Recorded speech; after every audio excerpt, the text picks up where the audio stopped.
होता है? रिट्स एक फॉर्मल रिटन ऑर्डर होता है, मतलब फॉर्मल तरीके से रिटन ऑर्डर है।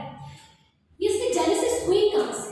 इसकी जेनेसिस हुई बेटा, ये हमने यहाँ से लिया, वहाँ से लिया, कहाँ से लिया है? इंग्लिश लॉ से लिया है, मतलब ब्रिटेन पार्लियामेंट्री फॉर्म से लिया गया।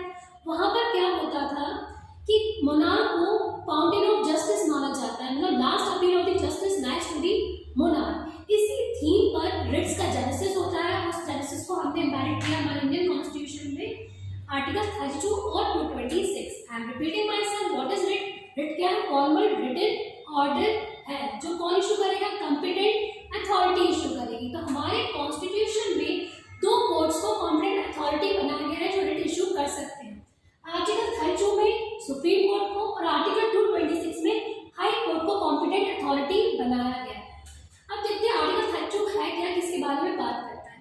वैसे आर्टिकल 32 एक फंडामेंटल राइट जो कि बोलता है राइट टू कॉन्स्टिट्यूशनल रेमेडीज। मतलब इसका मतलब क्या कि अगर आपकी फंडामेंटल राइट वायलेट होती है, ब्रीच होती है, तो एक तो ट्रेडिशनल कॉन्सेप्ट है कि आप एक डिस्ट्रिक्ट कोर्ट जाओ, फिर हाई कोर्ट जाओ, फिर सुप्रीम कोर्ट जाओ, इसे बहुत स्पेस लगता है, टाइम लगता है।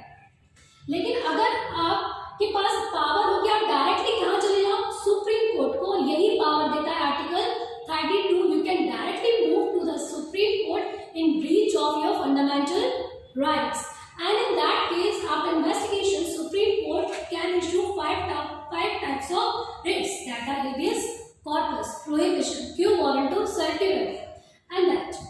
अब देखते हैं आर्टिकल 226 जिसमें कॉम्पिटेंट अथॉरिटी बनाया गया है हाई कोर्ट को जो कि रिट इशू कर सकता है। अब हाई कोर्ट कब रिट इशू करेगा? जब breach of any fundamental rights and others, मतलब आपने स्फीयर जो है हाई कोर्ट का बढ़ा दिया। सुप्रीम कोर्ट में आप कब अप्रोच कर सकते हैं? जब आपकी फंडामेंटल राइट ब्रीच होती है। लेकिन आप क्या कर सकते हो? जब आपकी fundamental right as well as other right, जैसे कि राइट टू प्रॉपर्टी, वो भी कॉन्स्टिट्यूशनल राइट है, अगर वो भी ब्रीच होती है तो आप ट्रेडिशनल जुडिशियल जो प्रोसेस उसको छोड़ते हुए we can directly move to the high court and high court can issue the writs that is written order to secure your fundamental rights as well as other rights. That's all about writs today.